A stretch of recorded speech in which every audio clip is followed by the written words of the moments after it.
Gloire à Dieu. Y a-t-il quelqu'un qui a la joie d'écouter la parole de Dieu? Amen. Sentez cette joie dans ton cœur. Amen. Alléluia. Amen. Vous savez, tout est déterminé par rapport à la réception. C'est la réception qui détermine tout. Tout ce que tu peux recevoir de Dieu. Ça dépend de la manière que tu reçois. Avec réticence. Avec frivolité, je ne sais pas quoi. Alléluia. Ou alors avec joie et bonheur d'écouter la parole du Créateur. Alléluia. Béni soit celui qui reçoit le Seigneur en sa qualité. Prenons nos Bibles dans le livre d'Ézéchiel.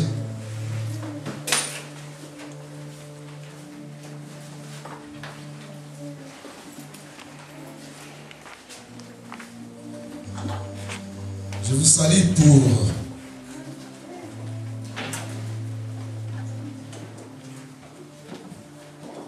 dans l'amour du Seigneur, pour votre déplacement, pour ce que vous avez tout abandonné et que vous avez choisi d'être dans la présence du Seigneur. Amen. Amen. Nous sommes là pleinement dans la période de fête. Et dans cette période, c'est là où on comprend qui est qui. Et ton cœur est attaché à quoi? Alléluia. Amen. Les penchants du cœur, c'est en ce moment que ça se détermine. Parce que si on n'a rien à faire, si on n'a pas de programme à la maison, ici et là, des invitations, c'est facile. Puisque je n'ai rien à faire à la maison, je ne suis pas invité quelque part. Alors, que pourrais-je faire d'autre? Je vais à l'église. Je veux prier. Puisqu'il n'y a rien. Mais quand il y a une invitation quelque part, quand il y a un programme donné quelque part, c'est là où on saura c'est quoi ton penchant. Alléluia. Nous voici. Je crois que tu es de Dieu et tu aimes le Seigneur, c'est pourquoi tu es là. Amen. Que la gloire revienne au Seigneur. Nous allons lire dans le livre d'Ézéchiel. Vous allez m'excuser puisque ma voix n'est pas bonne. Mais je vais quand même me faire comprendre. On prend le chapitre 8 du livre d'Ézéchiel. Chapitre 8, du 1er au 12e verset. Et puis on prend 9, verset 3. Après on va sauter, on va prendre les Actes des Apôtres, chapitre 2, 41 à 47. Ézéchiel d'abord, on prend la parole et on se met debout, nous en fait la lecture pour honorer cette parole du sang de Dieu. Ézéchiel chapitre 8, 1 à 12, et on prend le chapitre 9, 1 seul verset 3. Après on va dans l'Acte, le livre des Actes des Apôtres, chapitre 2, 41 à 47. La Bible dit ceci. La 6e année, le 5e jour du 6e mois, comme j'étais assis dans ma maison et que les anciens de Juda étaient assis devant moi, la main du Seigneur, de l'Éternel, tomba sur moi. J'ai regardé et voici, c'était une figure ayant l'aspect d'un homme. Depuis ses reins en bas, c'était du feu. Et depuis ses reins en haut, c'était quelque chose d'éclatant, comme de l'airain poli. Il étendit une forme de main et me saisit par les cheveux. L'esprit m'enleva entre la terre et le ciel et me transporta dans des visions divines à Jérusalem, à l'entrée de la porte intérieure du côté de septentrion, où était l'idole de la jalousie qui excite la jalousie de l'Éternel. Et voici la gloire de Dieu d'Israël était là, telle que je l'avais vue en vision dans la vallée. Il me dit, fils de l'homme, lève les yeux du côté du septentrion. Je levai les yeux du côté du septentrion et voici, cette idole de la jalousie était au septentrion de la porte de l'autel, à l'entrée.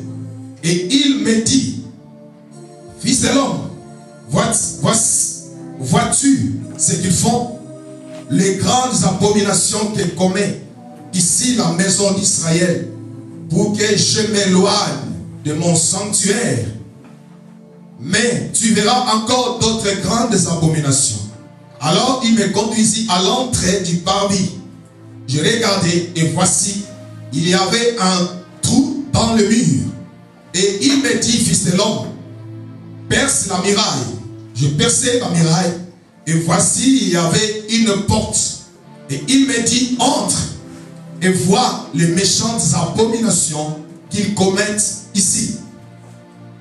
J'entrai et je regardai et voici, il y avait toutes sortes de figures, de reptiles et de bêtes abominables, et toutes les idoles de la maison d'Israël, peintes sur la muraille tout autour. 70 hommes, des anciens de la maison d'Israël, au milieu desquels était Jaazania, fils de Shaphan, se tenaient devant ces idoles, chacun l'ensoir à la main, et il s'élevait une épaisse nuée d'encens. Et il me dit, fils de l'homme, vois-tu ce que font dans les ténèbres les anciens de la maison d'Israël, chacun dans sa chambre pleine de figures, car ils disent, l'Éternel ne nous voit pas, l'Éternel a abandonné le pays. Chapitre 9, verset 3.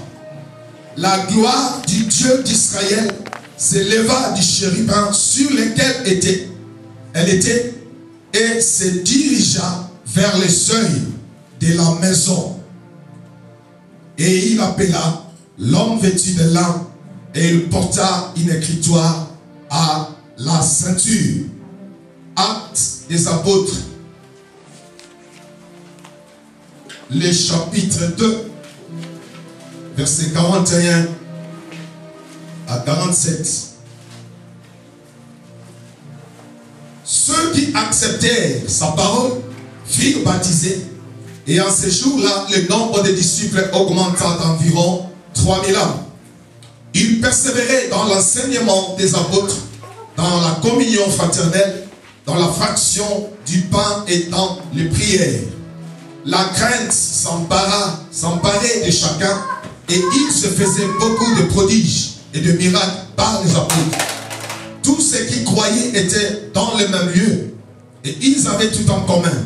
Ils vendaient leurs propriétés et leurs biens, et ils en partageaient les produits entre tous selon les besoins de chacun. Ils étaient chaque jour, tous ensemble, assidus au temple. Ils rompaient le pain dans les maisons et prenaient leur nourriture avec joie et simplicité de cœur, louant Dieu et trouvant grâce auprès de tout le peuple. Et le Seigneur ajoutait chaque jour à l'église ceux qui étaient sauvés. La parole du temps du Seigneur. Amen. Prenez place.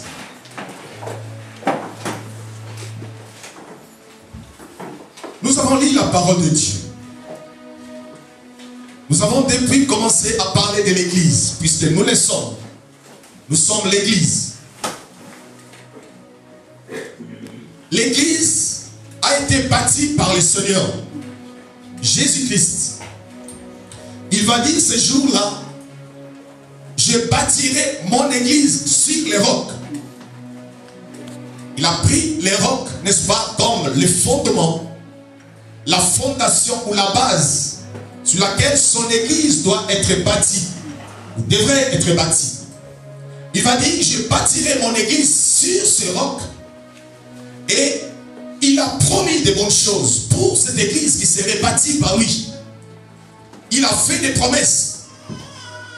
Il va dire pour ce qui concerne l'église que les portes de l'enfer, les portes de séjour des morts, la puissance des ténèbres, toutes sortes de puissances des ténèbres ne prévaudront point contre cette église. Cela veut dire que l'église avait la promesse du Christ, le baptisé, qu'elle sera une église puissante, qu'aucune puissance des ténèbres, aucune puissance de l'enfer ne pourra prévaloir, n'est-ce pas, contre cette église. C'est ça la promesse que Christ a donnée à l'église. Et il va dire que tout ce que tu fermeras sur la terre sera fermé dans les cieux.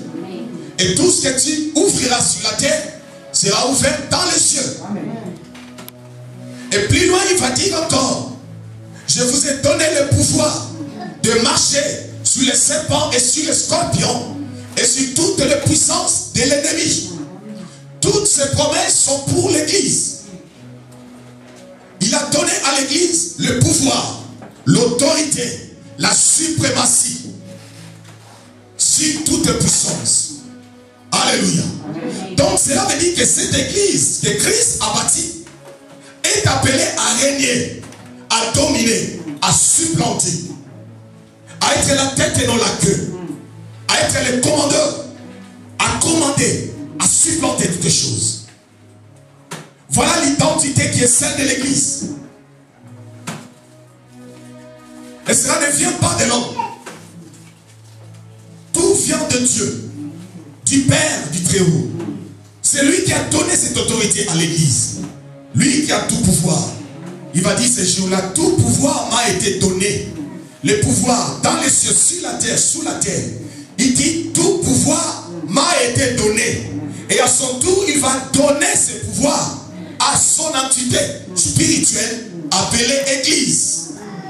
Cela c'est pour dire que l'Église que Jésus a bâtie est appelée à être une Église puissante. Cette Église, Christ l'a bâtie pour qu'elle soit une Église puissante, glorieuse, une Église qui supplante, une Église qui a l'autorité sur toutes les puissances du malin. Alléluia. Voilà l'identité de l'Église. L'identité de cette église, c'est une église favorisée, un peuple mis à part, un sacerdoce royal, les favorisés du Père. Ça c'est l'identité de l'église. Alléluia. Donc cela veut dire que l'église, selon son bâtisseur, a tous les privilèges. L'église, selon son bâtisseur, cette église est appelée à être une église glorieuse.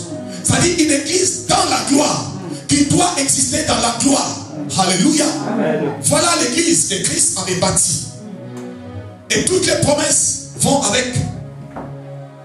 Toutes les promesses bibliques qui sont dans la Bible, c'est pour l'église. Alléluia.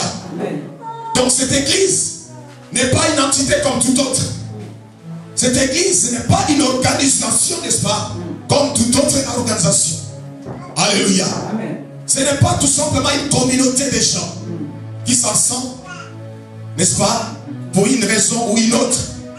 Mais cette église existe à cause de celui qui a l'autorité sur toutes les choses. Alléluia. Celui qui règne sur tout.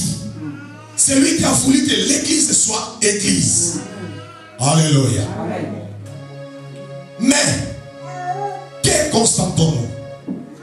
Quand on parle de l'église, premièrement, vous savez que l'église n'est pas l'assemblée, c'est-à-dire le bâtiment. Mais quand on parle de l'église, toutes les promesses là dont je viens de vous citer, toutes ces faveurs-là, c'est pour les églises que nous sommes. C'est-à-dire l'église, c'est tout un chacun de nous. Tu es église, je le suis. Nous sommes église. Ce n'est pas le bâtiment qui fait l'église. Ce n'est pas le nom d'une communauté qui fait église, ni d'une assemblée. Mais l'église, c'est les personnes, n'est-ce pas, qui forment cette entité spirituelle appelée église. Voilà pourquoi la Bible dit que vous êtes le temple de Dieu, l'église du Tout-Puissant. C'est-à-dire Dieu habite en vous. Puisque Dieu habite en vous, c'est pour cela que vous êtes église. Donc l'église c'est moi, l'église c'est toi. Puisque Christ habite en nous. Alléluia. Il n'habite pas un bâtiment. Il n'habite pas dans une communauté, mais il habite dans la vie des gens. Alléluia. C'est toi l'église. Alors toutes ces promesses-là, c'est que Christ a arrêté. C'est que Christ a promis. C'est pour toi église. Tu es appelé à être, n'est-ce pas, puissant. Tu es appelé à avoir le pouvoir, l'autorité sur toutes les puissances du malin. Alléluia. Amen. Ça c'est le projet merveilleux que Christ, n'est-ce pas, a formé pour toi, église. C'est pourquoi il a dit ce jour-là, je connais le projet que j'ai formé. En ce jour-là, le projet n'était pas encore dévoilé. Mais quand tu étais venu, elle a commencé, n'est-ce pas, à bâtir l'église. C'est là où il a dévoilé le projet. Alléluia. À Esaïe, il a déjà dit, plutôt à Jérémie, il a déjà dit, je connais le projet. Quel projet? Personne ne savait encore. Mais quand tu étais venu, quand il a commencé à bâtir, il a dévoilé le projet. Alléluia. Tu seras puissant, n'est-ce pas? Tu vas supplanter, tu vas dominer. Voilà le projet qui a été arrêté par Dieu. C'est pour toi, église. Alléluia. Mais quand on regarde, en réalité maintenant, on regarde l'église, chrétien qui est appelé église, et tu es là. Quand on regarde tout ce qui se déclare du Christ, c'est-à-dire église du Christ, leur vie, la situation qui est la leur, on remarque qu'il y a autre chose, qu'il y a une autre réalité par rapport à l'idée du bâtisseur, par rapport à ce que le bâtisseur avait promis. On voit et on constate autre chose. Alléluia. Et voilà qui amène à beaucoup à se poser des questions. Mais où est Dieu? Où est celui qui nous a fait des promesses? Où sont ces promesses? Il a dit, et les gens rappellent à Dieu ces promesses. Seigneur, tu as dit, ta parole déclare ceci, que je serai la tête et non la queue, que je suis béni dans les champs et dans la vie, que tout pouvoir m'a été donné, que ce que je lierai sur la terre sera lié dans les cieux. On rappelle à Dieu toutes ces promesses-là. Pourquoi? Parce qu'on voit les contraires. Les chrétiens voient les contraires dans leur vie. L'église voit les contraires dans leur vie. Et cela est remarquable. Voilà pourquoi toutes ces questions. Où est passé Dieu? Alléluia. Et ceux qui sont autour de ces églises, que tu es, que nous sommes, posent aussi les mêmes questions. Mais tu pries, non? Tu es chrétien. Mais pourquoi toutes ces choses dans ta vie? Mais pourquoi toutes ces choses? Où est ton Dieu? Où sont les promesses que vous citez chaque jour, que vous répétez? Où sont-elles ces promesses? Alléluia. Amen. Alléluia. Est-ce que quelqu'un m'entend ce matin? Amen. Pour cela, que dirons-nous, frères et sœurs? Dieu a-t-il menti? Dieu n'a-t-il pas dit la vérité? Pour qu'il dise une chose et que ceux pour qui il a promis ces choses ne le vivent pas, vivent le contraire de ce qui a été promis. Dieu n'est-il un menteur? Dieu n'est-il pas Dieu? Alléluia. Loin de là. Dieu est Dieu. Dieu est juste. Dieu est fidèle. Hébreu nous dit quelque chose. Qu'est-ce que Hébreu nous dit? Dans le livre des Hébreux, chapitre 6. Hébreux chapitre 6, on prend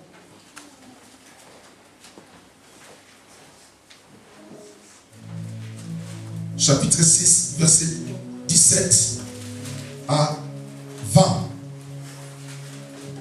La Bible dit ceci. C'est pourquoi Dieu voulant montrer avec plus d'évidence aux héritiers de la promesse l'immuabilité de sa résolution, intervint par un serment, afin que par deux choses immuables, dans lesquelles il est impossible que Dieu mente, nous trouvions un puissant encouragement, nous dont le seul refuge a été de saisir l'espérance qui nous était proposée. Cette espérance, nous la possédons comme une ancre de l'âme, sûre et solide. Elle pénètre au-delà du voile, là où Jésus est entré pour nous comme précurseur, ayant été fait souverain sacrificateur pour toujours selon l'ordre de Melchisédek. Alléluia. Le verset 18 est clair là-dessus. Il dit, afin que des choses immuables, dans lesquelles il est impossible, des choses immuables, dans lesquelles il est impossible que Dieu mente. Cela revient à dire que Dieu ne ment jamais. Il n'a jamais menti. C'est pratiquement impossible. Et nulle part dans la Bible qu'on a trouvé Dieu, n'est-ce pas, en train de dire une chose et ne pas le faire. C'est-à-dire mentir en peuple. Nulle part. Et des choses immuables. Et puis là, la Bible nous dit que Dieu n'est pas un homme pour mentir. Car c'est l'homme qui ment. Mais Dieu, il ne ment jamais. Ni un fils de l'homme pour se repentir de ce qu'il a dit. Ça veut dire que ce qu'il promet, il l'accomplit. Ce qu'il dit, il le réalise. La Bible dit qu'il dit un mot et la chose arrive. Alléluia. Et la Bible nous dit encore ce que sa bouche déclare, sa main l'accomplit. Il accompagne sa parole. Il veille sur sa parole pour l'accomplir. Ce qu'il promet, Dieu veille pour son accomplissement. Alléluia. Donc de ce côté-là, nous sommes éclairés que Dieu est fidèle et juste. Il est dans sa parole. Il veille sur sa parole. Il accompagne sa parole. Cela veut dire que toutes ces promesses-là que Dieu a données à son église, et nous sommes, sont d'actualité. Alléluia. Sont vraies, sont réelles. C'est la vérité. Alors la question se pose. Mais pourquoi vivons-nous les contraires? Pourquoi l'église qui est appelée à toutes ces promesses, à vivre toutes ces promesses, vit-elle les contraires? Alléluia. Voilà la bonne question. Une question pertinente, bien-aimés dans le Seigneur, que nous sommes appelés, bien-aimés chacun d'entre nous, à réfléchir là-dessus. Alléluia. À réfléchir là-dessus. Ça demande réflexion et c'est le sujet de notre partage ce matin. Notre thème, c'est l'église et la gloire de Dieu. Pourquoi? Parce que cette église est bâtie pour vivre dans la gloire. Mais où est partie la gloire? Quand on parle de la gloire de Dieu, on voit la présence de Dieu. Où est partie la présence de Dieu? La gloire de Dieu. Et quand on parle de la gloire de Dieu, là où on voit la gloire de Dieu, on voit, n'est-ce pas, l'accomplissement de toute la parole de Dieu. Dieu est la parole. Là où il est, là est la parole. Là où Dieu est, là où est sa gloire, sa parole s'accomplisse. La parole est accompagnée de la présence de Dieu. Mais où est passée cette gloire? Où est passée toutes ces promesses? Voilà la question pertinente. Alléluia. Alors nous avons lu dans le livre d'Ézéchiel. Cela, c'était une vision. C'est Dieu qui va prendre son serviteur Ézéchiel et il va l'emmener sur Jérusalem, là où le temple était bâti, dans Jérusalem. Mais là, s'est passé quelque chose d'horrible. Il s'est passé quelque chose, bien aimé dans le Seigneur, de très compliqué. Alléluia. Comme vous savez, autrefois, la présence de Dieu demeurait dans les temples. Ça veut dire que Dieu restait dans les temples. Sa présence était permanente, mais dans les temples. Alléluia. Les temples étaient divisés en 3 parties. Le parvis, le lieu saint et le saint des saints, le lieu très saint. Et dans le lieu très saint du temple, c'est là où, n'est-ce pas, était la présence de Dieu. C'est là où Dieu demeurait. C'est là où était le trône de Dieu. C'est là où était la gloire de Dieu. C'est pourquoi on n'y rentrait pas n'importe comment. Puisque la gloire de Dieu était là. On ne peut pas se présenter dans la présence de Dieu. Là où il y a sa gloire. Comme on veut. N'importe comment. Non. La présence de Dieu, bien-aimé dans le Seigneur, c'est une puissance. Et là où Dieu règne, bien-aimé dans le Seigneur, c'est sa gloire qui est là. Et là où Dieu règne, l'ennemi ne peut même pas s'aventurer. Là où Dieu règne, l'ennemi n'a pas sa place. Puisque Dieu est là.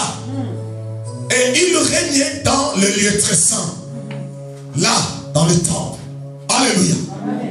Mais voyez-vous que Dieu va transporter en esprit son serviteur, Ézéchiel, pour voir ce qui s'est passé dans ce temple-là. Le temple, c'est le lieu même qui était censé habiter la présence de Dieu, la gloire de Dieu. Il s'est passé des choses. Alléluia. Au verset 3 du chapitre 9, nous avons lu et nous avons compris que là, on nous parle du départ de la gloire de Dieu. Alléluia. La gloire de Dieu était sortie du temple. La gloire de Dieu était partie. Alléluia. La gloire de Dieu était sortie. Or, là où il n'y a plus la gloire de Dieu, c'est la désolation qui règne. Quand la gloire de Dieu part, c'est la parole qui est partie. Ça veut dire que ce sont les promesses qui sont évaporées. Ils sont partis avec. Alléluia. Là, on n'entend plus rien du tout. Puisque la parole est partie, les promesses sont parties, la vie est partie, et tout ce qui peut rester, c'est la désolation et tout ce qui va avec. Alléluia. Mais pourquoi la gloire de Dieu était-elle partie? Alléluia. Pourquoi? Il y a une raison. Pourquoi aujourd'hui l'église vit-elle plutôt toutes ces choses en dehors de la promesse de Dieu, en dehors de la parole de Dieu? Il y a une cause. Alléluia. Parce que vous devez savoir que autrefois Dieu habitait les temples construits, divisés en 3 parties, mais les temples construits. Mais aujourd'hui Dieu a choisi de vivre, de demeurer, non plus dans les temples construits par les hommes, mais Dieu a choisi un temple. Et ce temple-là, c'est son église. Et son église, c'est toi. C'est en toi que Dieu a choisi, n'est-ce pas, de demeurer. Alléluia. Dieu a choisi un temple que tu es pour demeurer dans toute sa gloire. Dieu a choisi l'homme.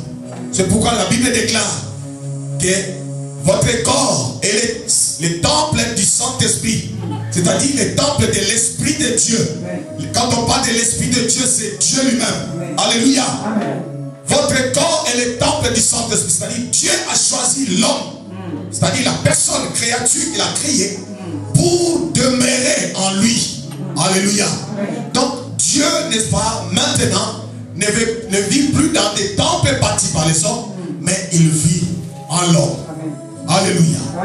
L'église. Et quand on parle maintenant dans Ézéchiel, nous voyons que du temple était sortie la présence de Dieu. La gloire de Dieu était sortie du temple. Pourquoi? Au verset 8, plutôt au chapitre 8, la Bible nous donne les raisons de ce départ. Les raisons de ce départ, c'était quoi? Les raisons de ce départ, c'était que l'abomination était établie dans les temples. Les abominations. Les temples étaient souillés. la suivre dans les temples. Les anciens, ceux qui étaient censés, n'est-ce pas, apporter de bonnes choses dans la maison de Dieu, ils ont apporté l'idolâtrie. Ils ont apporté de l'abomination dans les temples de Dieu. Et les temples étaient souillés. Alléluia. Les temples de Dieu étaient souillés. Voilà, bien-aimés dans le Seigneur, ce qui a poussé à Dieu de sortir du temple. Dieu va dire à son serviteur Ézéchiel, pourrais-je continuer à vivre dans une telle situation, dans une telle abomination? Alléluia. Sachant que Dieu est juste, Dieu est saint. Voilà pourquoi la Bible déclare que soyez saints, car l'Éternel votre Dieu est saint. Dieu ne se mélange pas et on ne peut pas le mélanger. La Bible déclare qu'il ne partage jamais sa gloire. Là où Dieu règne, c'est lui qui doit être le maître. Il n'y a pas de demi-mesure. Dieu est une partie autre chose. Dieu est Dieu. Alléluia. Puisqu'il y a eu le mélange qui était rentré dans les temples, les abominations, l'idolâtrie, c'est-à-dire le péché, la désobéissance. Dieu ne supporte pas ces choses. Dieu ne peut pas partager sa gloire avec toutes ces choses. Dieu ne peut pas rester, demeurer là où est établi ces choses. Voilà pourquoi Dieu était obligé, Dieu était contraint de sortir de ce temple souillé.